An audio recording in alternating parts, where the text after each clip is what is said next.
Gold trusted gold buyers తాకట్టులో ఉన్న బంగారాన్ని విడిపించి ఈ రోజు ఉన్న మార్కెట్ ధరకే కొనబడును. మరిన్ని వివరాలకు సంప్రదించండి 7771077720. రైట్, నమస్తే, వెల్కమ్ టు వాట్ టీవీ. 10 ఏళ్ల పోరాటం ఇప్పుడు ఫలించింది. ఏదైతే గ్రూప్ 2 2015లో గ్రూప్ 2 పరీక్షలు అప్పుడు రద్దు చేయాలంటూ అప్పుడు వేసిన పిటిషన్ దాదాపు కోర్టులో ఆ కేసు మగ్గుతూ దాదాపు 10 ఏళ్ల పోరాటం తర్వాత ఇప్పుడు ఆ పాత ఏదైతే గ్రూప్ 2 పరీక్షలు ఏవైతున్నాయో వాటిని రద్దు చేసి మళ్ళీ వాటిని రివాల్యుయేషన్ చేయాలనిపై దాని మళ్ళీ కొత్తగా రూల్ చేయాలంటూ కూడా కోర్టు ఒక స్పష్టమైన ఆదేశం ఇవ్వడం జరిగింది. ప్రస్తుతం అప్పట్లో గ్రూప్ 2 ఎగ్జామ్ రాసిన బాధితులు ఎవరైతే అప్పటి నుంచి పోరాటం చేస్తూ ఉన్నారో ప్రస్తుతం వారు మనతో పాటు ఉన్నారు. వారిని అడిగి తెలుసుకుందాం, ఏం చెప్తారో, వారి బాధ ఏంటి, ఇన్నాళ్ళ 10 ఏళ్ల నిరీక్షణ కోర్టు మాత్రం ఇప్పుడు చెప్పింది, వారు ఏమంటారో తెలుసుకుందాం. మరి చెప్పండి, ఈ 10 ఏళ్ల నిరీక్షణ మీరు వేసిన పిటిషన్ కానీ అదంతా కోర్టు ఇప్పుడు పట్టించుకుంది, అప్పటి నుంచి కూడా ఎదురు చూస్తూ ఉన్నారు. ఏం చెప్తారు ఇప్పుడు వచ్చిన ఈ గ్రూప్ 2 కోర్టు ఆదేశాల గురించి? నమస్తే అండి, నా పేరు బొక్కు సుజాతారెడ్డి. 10 సంవత్సరాల కాలంలో మేము చాలా ఆర్థికంగా మానసికంగా చాలా నష్టపోయాము. మేము 4 సార్లు కోర్టులో గెలిచినప్పటికీ కూడా మాకు అన్యాయమే జరిగింది. ఇప్పుడైనా మాకు ప్రభుత్వం న్యాయం చేయాలని కోరుకుంటున్నాం. సో మెయిన్గా అంటే ఏం చెప్తారు బ్రదర్, అంటే ఆ రోజు జరిగిన కేసు గురించి? అంటే దాదాపు 10 ఏళ్ళుగా వస్తూ ఉంది, ఈ తరం వారికి తెలియదు అప్పుడు ఏం జరిగిందో. సో డీటెయిల్గా చెప్పండి, అప్పట్లో జరిగిన ఇష్యూ ఏంటి, ఇప్పటి వరకు జరిగిన కోర్టు కేసు గురించి ఒకసారి డీటెయిల్గా చెప్పండి. నమస్తే అండి, నా పేరు బాలాజీ చిరబైన. 2019లో అపాయింట్మెంట్స్ ఇచ్చినటువంటి గ్రూప్ 2లో 511 మార్క్స్ నావి. సో గ్రూప్ 2 2015-16 నోటిఫికేషన్ సంబంధించి 16లో ఎగ్జామినేషన్ కండక్ట్ చేసినప్పుడు 4 వర్గాల వారు హైకోర్టుని ఆశ్రయించడం జరిగింది. మొదటి వర్గం మేము హాల్ టికెట్లకు వైట్నర్లు పెట్టినాం, రాంగ్ బబుల్ చేసినాం అనే వర్గం అయితే, రెండవ వర్గం మేము ఆన్సర్లకు వైట్నర్లు పెట్టినాం, రాంగ్ బబుల్ చేసినామనో వాళ్ళు మమ్మల్ని కన్సిడర్ చేయండి అని హైకోర్టుని ఆశ్రయించినటువంటి వర్గం. ఇక మూడవ వర్గం రూల్ ఈజ్ రూల్, ఎవరిని కూడా రూల్ ప్రకారమే తీసుకోవాలని ఆశ్రయించినటువంటి వర్గం. ఇక 4వ వర్గం ఈ ఎంటైర్ ప్రాసెస్ని స్పీడప్ చేయండి, నోటిఫికేషన్ వచ్చి దాదాపు 2 ఏళ్ళు అవుతుందని ఆశ్రయించినటువంటి వర్గం. ఈ మొత్తానికి ఆ నేపథ్యంలో అప్పుడు single bench judgement justice Naveen Rao sir ఉండే, ఆయన ఇచ్చినటువంటి జడ్జిమెంట్లో రూల్ ఈజ్ రూల్, అందరినీ కూడా ఎవరైతే నిబంధనలు కట్టుబడి లేకుండా నోటిఫికేషన్లో మెన్షన్ చేసినటువంటి నిబంధనలని తుంగలో దొక్కినటువంటి వాళ్ళని తీసేయాలని చెప్పడం జరిగింది. ఆ తర్వాత దానిపైన మళ్ళీ ఆ రోజు డివిజన్ బెంచ్కి వెళ్ళింది టీజీపీఎస్సీ. డివిజన్ బెంచ్లో కూడా పార్ట్ ఏని కన్సిడర్ చేయొచ్చు, ఇక్కడ ఒక టెక్నికల్ కమిటీ వేసుకుంది టీజీపీఎస్సీ, దాని ప్రకారం మూగండి, కానీ ఆన్సర్లకు వైట్నర్లు పెట్టినటువంటి వాళ్ళని కన్సిడర్ చేయొద్దు అని చెప్తే కూడా మళ్ళీ ఎవరైతే కోర్టును ఆశ్రయించినటువంటి వర్గం ఉన్నదో మేము ఆన్సర్లకు వైట్నర్ పెట్టామని వాళ్ళ నెంబర్లు పబ్లిక్ డొమైన్లో ఉండడం, ఆల్రెడీ వాళ్ళ అఫిడవిట్లో ఉండడం, మళ్ళా వాళ్ళు సర్వీస్లో ఉండడం అనేది ఆశ్చర్యానికి గురి చేసింది. ఆ తర్వాత కొంతమంది అక్కడి నుంచి మళ్ళీ సుప్రీంకోర్టుని ఆశ్రయించినప్పుడు డివిజన్ బెంచ్ జడ్జిమెంట్ని కన్ఫర్మ్ చేసింది. సో ఆ నేపథ్యంలో డివిజన్ బెంచ్ జడ్జిమెంట్ని కంటెంప్ట్ ఆఫ్ కోర్టు కింద ఇక్కడ టీజీపీఎస్సీకి చేరవేసే ప్రయత్నం చేస్తే కొన్ని దురదృష్ట పరిస్థితుల దృష్ట్యా అప్పుడు జడ్జి గారు చనిపోవడం, ఆ కరోనా పరిస్థితులు రావడం, కంటెంప్ట్ ఆఫ్ కోర్టు సంబంధించినటువంటిది నీరుగారిపోయింది. ఈ నేపథ్యంలోనే బిఫోర్గా రిట్ పిటిషన్లు దాఖలు చేస్తే ఆ రోజు దాఖలు చేసిన 2019 రిట్ పిటిషన్లకు ఈరోజు జడ్జిమెంట్ వచ్చింది. ఇప్పుడు సింగిల్ బెంచ్ జస్టిస్ నగేష్ భీమపాక్ గారు మాకు ఏదైతే గతంలో ఉన్నటువంటి సింగిల్ బెంచ్ 2018లో ఇచ్చినటువంటి జడ్జిమెంటు, 2019లో డివిజన్ బెంచ్ ఇచ్చినటువంటి జడ్జిమెంటు, సుప్రీంకోర్టు కన్ఫర్మ్ చేసినటువంటి జడ్జిమెంటు, టెక్నికల్ కమిటీ రిపోర్టుని ఉన్నటువంటి నివేదికల్ని సమర్థిస్తూ మళ్ళీ ఇప్పుడు 4వసారి వాటిని ఫాలోఅప్ కావాల్సిందే, మీరు ఎంటైర్ ప్రాసెస్లో అవకతవకలు జరిగినాయి, ఉల్లంఘించారు, మేము మొత్తం లీస్ట్ని మార్చండి అని చెప్పే ప్రయత్నం చేశారు.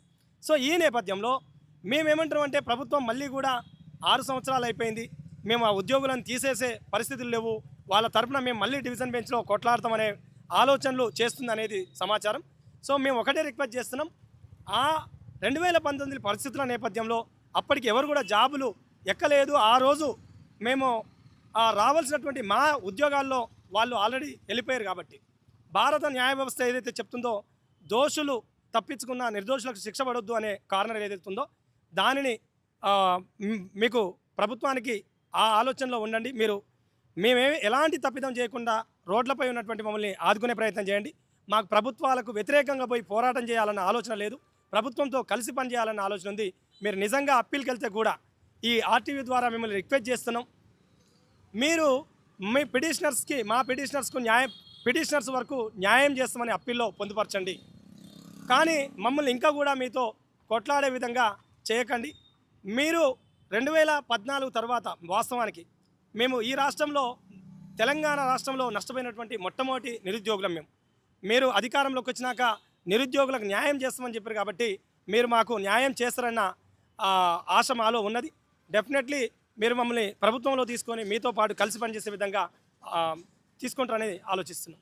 రైట్, చూసుకుంటే సుమారుగా 10 సంవత్సరాల సుదీర్ఘ కాలం, అంటే ఎన్నో కలలు కని ఉంటారు. గవర్నమెంట్ ఉద్యోగం వస్తుంది, కాలేజ్ అయిపోయింది, గవర్నమెంట్ ఉద్యోగం వస్తుంది, నా ఫ్యామిలీని చూసుకోవచ్చు అన్న ఆశలతో ఉన్న మీకు ఇలాంటి ఒక చేదు అనుభవం, సుమారు 10 ఏళ్ళు ఈ భారాన్ని మోస్తూ వచ్చారు. మరి ఇకనైనా ఈ కోర్టు మీకు న్యాయం జరుగుతుందంటారా, లేకపోతే ఇంకా ఈ ల్యాగ్ ఇంకా కంటిన్యూ అయ్యే అవకాశం ఉందంటారా? సార్, వాస్తవానికి మేము నిజంగా ఆ రిక్రూట్మెంట్లో నిబంధనలు పాటిస్తే మేము టాప్ సర్వీసుల్లో ఉండేటటువంటి వాళ్ళం. ఇదే కాంగ్రెస్ ప్రభుత్వం వచ్చినాక జీవో నెంబర్ 3 కూడా తీసుకొచ్చింది. మేము వర్టికల్ ఆధారంగా కూడా నష్టపోయినాం. అదే నోటిఫికేషన్లో 19 డిలేటెడ్ క్వశ్చన్లు, 16 డబుల్ ఆన్సర్లు ఇచ్చినటువంటి దాఖలాలు ఉన్నాయి. దానివల్ల నష్టపోయినాం. సో ఇవాళ మమ్మల్ని రోడ్డు మీద ఉండడానికి మాది కాదు తప్పు, కంప్లీట్గా ఎంటైర్ సిస్టమ్ది. ఇంకా మేము ఇప్పటికే మానసికంగా నష్టపోయినాం, శారీరకంగా నష్టపోయినాం, ఆర్థికంగా నష్టపోయినాం. ఇంకా మమ్మల్ని రోడ్ల మీద ఉంచే ప్రయత్నం చేయకండి. మేము మా ప్రభుత్వానికి ఒకటే రిక్వెస్ట్ చేస్తున్నాం, మమ్మల్ని సర్వీసులో తీసుకోండి, మేము అద్భుతంగా పనిచేయడానికి సిద్ధంగా ఉన్నాం. మేము 514 ఓపెన్ అయితే 512 బీసీడీ కట్ అయింది. ఇంత అన్యాయం జరిగితే కూడా 511 నా స్కోరు. నేను మెరిటోరియస్ క్యాండిడేట్ని. 2015 గ్రూప్ 2కు సంబంధించి ఇంటర్వ్యూలు కూడా ఫేస్ చేసినటువంటి అభ్యర్థులం. మీరు 6 ఏళ్ళు అయిపోయింది ఉద్యోగాల్లో ఉన్నారు వాళ్ళు అనే భావిస్తే మమ్మల్ని తీసుకునే ప్రయత్నం చేయండి. వాళ్ళని తీసేయడం కాదు మా ఉద్దేశం, మాకు అవకాశం కల్పించడం మా ఉద్దేశం. ఏదైతే సుమారుగా మీ కుటుంబాలు ఏవైతే మీ తల్లిదండ్రులు కావచ్చు, మీ ఫ్యామిలీస్ కావచ్చు, గవర్నమెంట్ ఉద్యోగం వస్తానని ఎదురు చూసిన వారు ఎంతోమంది ఉన్నారు. వారికి మీరేమో కోర్టు చుట్టూ తిరుగుతూ ఉన్నారు ఉద్యోగాల కోసం. ఇవి చాలా వరకు సినిమాలో కూడా చూసాం, మేము సినిమా అనుకున్నాం కానీ నిజ జీవితంలో కనపడుతూ ఉన్నాయి ఈ క్యారెక్టర్లన్నీ కూడా. సో గవర్నమెంట్ ఉద్యోగం కోసం ట్రై చేస్తూనే ఉన్నారు, కోర్టు దృష్టి తిరుగుతున్నారు. మరి మీ కుటుంబం నుంచి వచ్చే మాటలు కానీ, బయట జనాలనే మాటలు కానీ ఎన్నో భరించారు ఇన్ని రోజులు. ఏం చెప్తారు వాటన్నిటి గురించి? సార్, 2016లో రాసినప్పుడు నేను ఒక యువకుడిని, ఇప్పుడు నేను ఒక పిల్లల తండ్రిని. సో ఈ సిచ్యువేషను నేనే కాదు సార్, మా దాంట్లో చాలామంది ఉన్నారు. ఇలా దాదాపు మీరే అంటున్నారు 10 సంవత్సరాల సమయం అని. 10 సంవత్సరాల సమయం కాదు సార్, అది 10 సంవత్సరాల ప్రొడక్టివ్ టైం. అంటే ఒక మనిషి జీవితంలో ప్రొడక్టివ్ టైం ఎక్కువ ఉండదు సార్. ఒక 16 ఇయర్స్ నుంచి ఒక 40 ఇయర్స్ పెట్టుకుంటే దాదాపు దాంట్లో మిగతా ఒక 20 ఇయర్స్ టైంలో 10 ఇయర్స్ అనేది చాలా ప్రొడక్టివ్ టైం మేము లాస్ అయినాం. ఇంట బయట చుట్టాల నుంచి ఎంతో మానసిక క్షోభను మేము అనుభవించినాం. ఇంకా భరించే ఓపిక మాకు లేదు సార్. సార్, నా పేరు కర్ణ శివకుమార్ అండి. నాకు 512 మార్కులు వచ్చినాయి. సో నేను ఇప్పుడు మా మిత్రుడు బాలాజీ చిరబైన గారు చెప్పినట్లు ఎన్నో ఒడిదుడుకులను అనుభవించి మేము ఎగ్జామ్ రాసినాము. ఇంత మెరిట్ సాధించిన తర్వాత కూడా మేము రూల్స్ ఫాలో అయ్యి రోడ్ల మీద తిరుగుతున్నాం సార్. రూల్స్ ఫాలో కాని వాళ్ళు మంచిగా జాబ్లలో ఎక్కి కూర్చున్నారు. అంటే రూల్స్ ఫాలో కావడం మేము చేసిన తప్పు, అంతేనా సార్? రూల్స్ ఫాలో అయినందువల్ల మేము ఇట్లా రోడ్ల మీద రాసిన పరిస్థితి ఉన్నది సార్. మేము ఎవరిని ఇప్పుడు వాళ్ళని తీసామని మేము అప్పుడు ఆ టైంలో 2019లో మేము వేసినప్పుడు కేసు వాస్తవానికి అప్పుడు ఎవరు ఎక్కలేదు కాబట్టి ఆ లిస్ట్ని షఫిల్ చేయమని చెప్పేసి మేము ప్రేలో చేసినాం. కానీ ఇప్పుడు పరిస్థితులు వేరు. 6 సంవత్సరాల తర్వాత వాళ్ళకు కూడా కుటుంబాలు ఉన్నాయి, వాళ్ళకు కూడా చాలా ఆశలు ఉంటాయి, అన్నీ ఉంటాయి. వాళ్ళకు పిల్లలు అందరికీ పెళ్ళిళ్ళు అయి ఉంటాయి. సో మేము వాళ్ళని ఎక్కడ కూడా వాళ్ళని తీసేయమని అంటే మమ్మల్ని మాత్రం రూల్స్ ఫాలో అయినందుకు మమ్మల్ని ఇంకా నడి రోడ్డు మీద పెట్టొద్దు, మమ్మల్ని ఈ ప్రజాప్రభుత్వంలో మమ్మల్ని కూడా భాగస్వామ్యం చేయమని మాత్రమే మేము విన్నపిస్తున్నాం సార్. దయచేసి మా విన్నపాన్ని మాత్రం మన్నించండి. టెక్నికల్ కమిటీ రిపోర్టు కూడా సార్ చాలా క్లారిటీగా ఏం ఫాలో కావాలి, ఎలా ఫాలో కావాలి, రిక్రూట్మెంట్కి సంబంధించినటువంటి ప్రొసీజర్ని పార్ట్ ఏని ఏం చేయాలి, పార్ట్ బిని ఏం చేయాలి, సిని ఏం చేయాలనేది చాలా క్లియర్ కట్గా చెప్పినటువంటి సందర్భం సార్. ఇదే టెక్నికల్ కమిటీ ఆధారాన్ని ఇప్పటికి కూడా ఆ రోజు సుప్రీంకోర్టు కానీ, ఆ రోజు ఇచ్చినటువంటి డివిజన్ బెంచ్ రామసుబ్రహ్మణ్యం జడ్జిమెంట్ కానీ, లేకపోతే సింగిల్ బెంచ్ జడ్జిమెంట్ సంబంధించి కానీ, ఈరోజు ఉన్నటువంటి నగేష్ భీమపాక సార్ జడ్జిమెంట్ కానీ చాలా క్లారిటీగా చెప్పినటువంటి సంబంధం ఉన్నది. దీన్ని ఆధారంగా ఇచ్చినటువంటి సంబంధం. సో ఇది ఫాలో అయ్యి ఉంటే మేము ఈరోజు రోడ్ల మీద ఉండే వాళ్ళం కాదు. ఈ వ్యవస్థల ఉన్నటువంటి సిస్టమ్ మీద ఉన్నటువంటి నమ్మకాన్ని పోగొట్టకండి, మాకు విశ్వాసాన్ని పెంచండి. రాజ్యాంగబద్ధంగా ఉన్నటువంటి సంస్థలు, చట్టబద్ధంగా ఉన్నటువంటి సంస్థలపైన మాకు నమ్మకం ఉంది. ఈ ప్రభుత్వం పైన కూడా మాకు నమ్మకం ఉంది, మాకు కన్సిడర్ చేస్తారని, ఆ నమ్మకాన్ని ఒమ్ము చేయొద్దని చేతులు జోడించి నమస్కరించి చెప్తున్నాం సార్. Thank you sir. మీరు చెప్పండి, ఇప్పుడు మీరు కనుక ఈ గ్రూప్ 2లో మీరు అప్పుడే ఉద్యోగాలకు ఎక్కుంటే మీ కుటుంబంలో కానీ, మీ ఊర్లో కానీ మిమ్మల్ని ఒక హుందాగా చూసేవాళ్ళు, మిమ్మల్ని చూసి భయపడేవారు, మిమ్మల్ని చూసి హేళన చేసే వాళ్ళు భయపడేవారు. కానీ ఇప్పటికి కూడా ఆ ఉద్యోగం కోసం వెతుకులాట సాగుతూ ఉంది. సో ఇప్పటికైనా అవకాశం వస్తుందంటారా, లేకపోతే మీ కుటుంబాల్లో మిమ్మల్ని ఏరియా చూపించే వాళ్ళకి బుద్ధి చెప్పే అవకాశం వస్తుందంటారా, లేకపోతే ఇంకా ఈ నిరీక్షణ కంటిన్యూ అవుతుందంటారా? సార్ యాక్చువల్గా అసలు ఈ ఉద్యోగం చేయాలి రాయాలి అనే ఒక సంకల్పం ఏంటి అంటే మా నేపథ్యంలో మేము ఎదుర్కొన్న సమస్యల నుంచి వచ్చింది.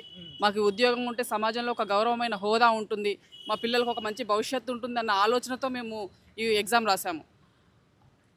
ఇప్పుడు కూడా మాకు వస్తుందని ప్రభుత్వం మమ్మల్ని ఆదుకుంటుందని మేము విశ్వసిస్తున్నాం సార్. ఇక్కడ విన్నారు కదా, ఈ బాధితులు ఇప్పుడు మనతో మాట్లాడిన వాళ్ళు కొంతమంది ఎంతోమంది గ్రూప్ 2 రాసి ఆ రోజు ఇంత బాధపడుతూ ఉన్నారు. ఏదో ఒక టెక్నికల్ ఇష్యూ వల్ల వాళ్ళ దృష్టిలో ఒక చిన్న టెక్నికల్ ఇష్యూ అవ్వచ్చు, ఇది ఏదో ఒక వైట్నర్ పెట్టడం వల్ల రాంగ్ ఆన్సర్ పెట్టడం వల్ల వైట్నర్ పెట్టడం ఒక టెక్నికల్ ఇష్యూ అని పక్కగా పెడితే కొన్ని జీవితాలు ఒక 10 ఏళ్ల పాటు నిరీక్షణ, కుటుంబాలకు దూరం అయిపోయి ఉద్యోగాలు లేక వీరికన్నా కళలు నీరుగారిపోయి 10 ఏళ్ల పాటు ఒక నిరీక్షణ, ఒక జీవితాలే ఒక శతాబ్దం, ఒక 10 సంవత్సరాలు, ఒక శతాబ్ద కాలం పాటు వీరు ఏమీ చూడకుండా వారి కన్న కళల్ని నీరుగార్చుకొని రోడ్ల పాలు అయి తిరుగుతూ ఉన్నారు. కోర్టు కేసులు అంటూ మా ఉద్యోగాలు అంటూ తిరగాల్సిన పరిస్థితి.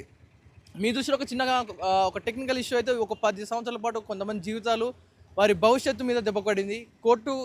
కోర్టు కూడా ఒక కేసుని ఇలా 10 సంవత్సరాలు 15 సంవత్సరాలు లాగుతూ పోతే కొన్ని జీవితాలు ఇంకా వదిలేసి వారు ముసలోళ్ళు అయిపోతే తర్వాత వాళ్ళు ఫ్యూచర్ కూడా ఉద్యోగాలు ఇచ్చిన చేసే పరిస్థితి ఉండదు. అప్పుడు ఇచ్చి ఏం చేస్తారు? ఒక టీచర్ కూడా ఇలాగే జరిగింది. సుమారుగా 50 సంవత్సరాలు వచ్చాక అతనికి టీచర్ జాబ్ ఇస్తే అతను ఏం చేసుకుంటాడు? అప్పుడు ఇలాంటి కోర్టు కూడా కాస్త స్పీడప్ చేయాల్సిన విషయాలు, కొన్ని టెక్నికల్ ఇష్యూ కాదు, కొంచెం ముందస్తు జాగ్రత్త తీసుకోవాలి. వీటన్నిటి కూడా కోల్పోయిన జీవితాన్ని వెనక్కి తీసుకురాలేం కాబట్టి ముందస్తుగా ఉండాలి.